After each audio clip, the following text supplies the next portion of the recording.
As they hot, now so this matter they hot. This matter don't hot, it don't pass, be careful, not be so as to the thing they say before. The thing don't they hot where now, May 29, everybody they fear now. Waiting what happen, no. Everybody don't they vex. Everybody they vex. Say that May 29 not go get head though. Hey, say tribunals go first solve their problem first before they go fit swear Bola Tinubu in. Hey, Oyamokuna watch. There are some of the questions that have been coming out. A lot of people are sort of like worried. Nigerians are really worried with the fact. Why are they worried? That if there is swearing in on May 29th, and that it is the person sworn in, the president-elect we have right now, we use that to his advantage. So that's part of the worries. Let me allow you to take that on from there. Aisha. Yeah. I have been blessed to have lived the better part of 55 years, and I'm Nigerian. And I have never been more hopeful about the liberation of Nigeria than I am at this moment in my life. I left Nigeria about 5 weeks ago, precisely because I didn't want to be dealing with these small talks about what might happen or not happen. There's clarity. Everything evil about Nigeria has coalesced into the person of one man. Everything that we have ever complained about Nigeria, everything came together on the 25th of February and produced the president-elect. You know when you are cooking jollof rice, every one of his ingredients is at the base of the pot. So we say bottom pot. That's where his sweet pass. If you have ever stood for evil in Nigeria, it is embedded in the person named Tinubu. In any way, shape, or form that you have ever stood against evil in Nigeria, it is in his person. So Tinubu for me is a blessing. It clarifies the issues.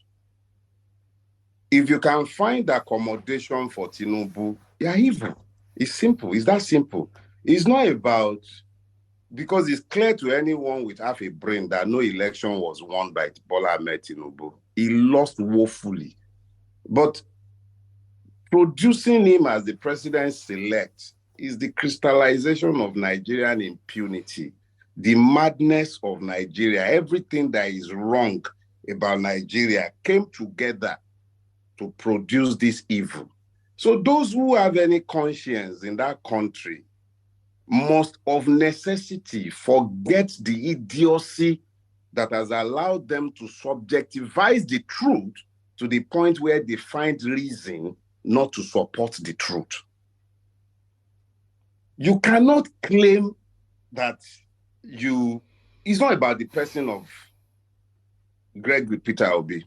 It has nothing to do with his person. This is about principle. If there are still persons who are hiding behind their disagreements with his person, their objections to style, and they can find reason not to stand up for what they know to be the truth, shame on them. History will not remember Peter Obi's tribe. It wouldn't remember his religion. What it would most remember is the fact that all the aggrieved in Nigeria, the disadvantaged, the disinherited, those who have for long been pained by the way Nigeria has been, they came together, they found common purpose around one man as the arrowhead, not as the issue. It was just, Peter Obi is merely the arrowhead of a movement. That's all he is. We all came together for our various reasons, and we found common purpose in the issues that the man raised. Some of us raised those issues. Aisha, you raised some. I raised some. Other people raised some. But we all found common purposes, even where we had disagreements. That's politics. We chose what was offered as an electoral process. We staked our reputations behind a faith that the electoral process would be worthy of support. A law was passed. We stood behind that law. That man that is completely bereft of integrity or honor that you call Yakubu or whatever is the INEC fraudster. And I said that standing here, hoping and praying he will sue me, please. He's a fraudster.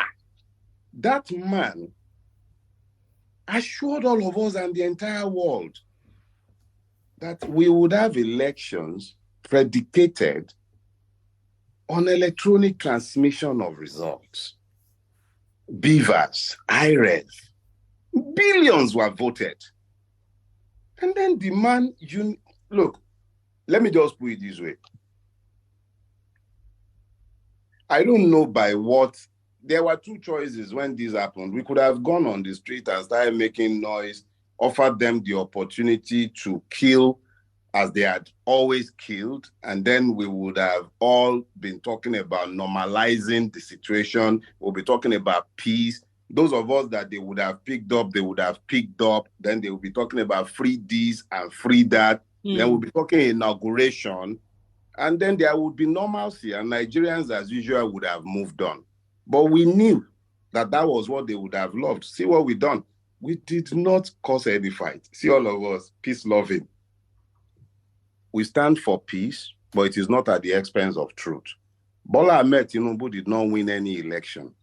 There is no person known as Bola Ahmed Tinubu. There is a chimera, somebody who is lying, some figment of somebody's imagination somewhere, who has named himself Bola Ahmed Tinubu, around whom all the evil men in our country have coalesced. They are the ones who might believe that there is something they can win. They've won nothing.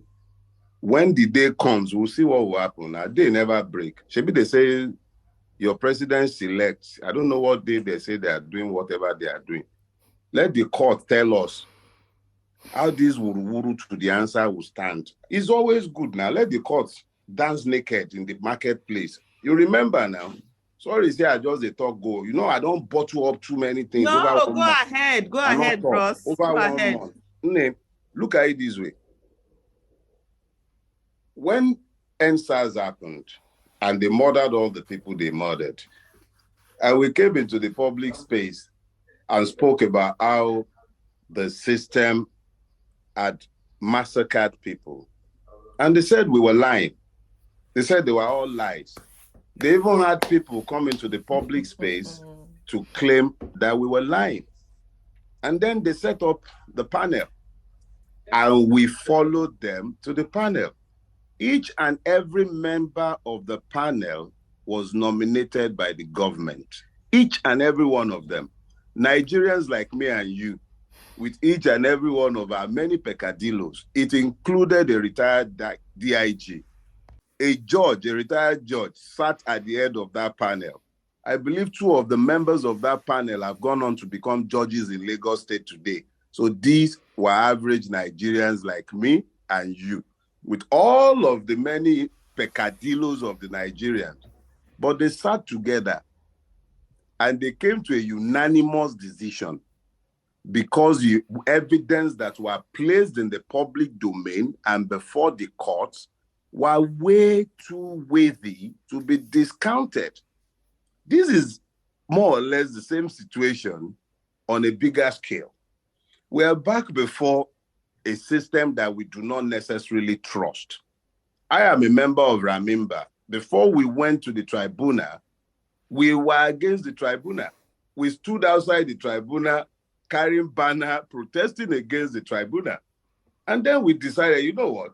Let's use their tribunal to unmask them in the public space. So we went before the tribunal and we brought evidence into the public space that the government would have preferred were not placed in the public space and that would never have found its way into the public space if we had abandoned that process.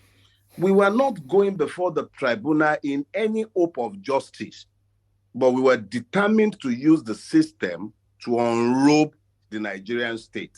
So we used the system. Because we went before the tribunal, we could show all the evidence we had, and the public could also see it. And at the end of the process, unanimous, not one dissenting vote, the tribunal voted that as a fact, there was a massacre. As a fact, the Lagos state government can say anything it cares to say. That's political. I don't expect Jide Sanwo-Olu to come out and say, yes, I facilitated a massacre. I don't expect the Nigerian army to say, yes, we were the murderers. But the tribunal, made up of men and women, nominated by the government, only nominated by the government, found that there was one. So I would say that the situation we are in now, why it's not exactly the same, is analogous to it. Because now, we're before a tribunal. I do not have any trust whatsoever, and I repeat myself, let me not be ambiguous. I have zero trust in the Nigerian judiciary. I believe that that judiciary is essentially a brothel. It is no different from a brothel. I believe that our CJN is either completely corrupt or irredeemably incompetent. Those are my beliefs.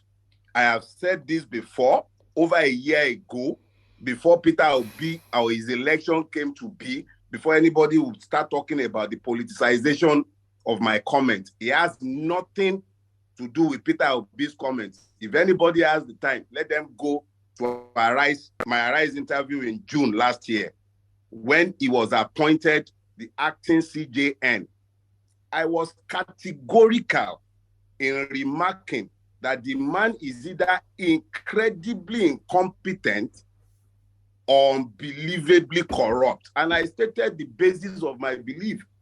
So let's be clear. I am not saying what I'm saying out of any faith in the judiciary. And I'm not suggesting that we are going before the judiciary in the hope that the judiciary might present anything other than what it has always done. After all, the same judiciary produced the ruling in Machina. The same judiciary produced his ridiculous ruling in the case of Akpabio. The same judiciary produced the horrible ruling that we saw in Imo State. So I'm not sitting down here selling anybody any pipe dreams of a judiciary that is either incorruptible or that produces justice. But that process serves to educate our people about what we are up against. There is a clear line that has been drawn. This is a battle between good and evil. It is a battle between whether Nigeria is going to go into the future or whether it is locked into a cycle of self-destruction. Because I cannot for the life of me understand how any country that is desirous of going into the future can be yoked to the career criminal that they have produced as president-elect against the expressed will of the people. If he had won an election, that would be different. If he had won an election, it would simply mean that that is the ugliness and beauty of democracy. We would have had to accept it. But Bola Ahmed Tinubu, whatever his true name might be, did not win any election. He is attempting to steal one. And it is the duty of everybody who has a conscience and who is truly, truly desirous of a Nigeria worthy of being bequeathed to our children. We have a duty to oppose this. This is Bod TV Bod. In case the first time you come here, please don't forget to subscribe and hit that notification bell for more uploads.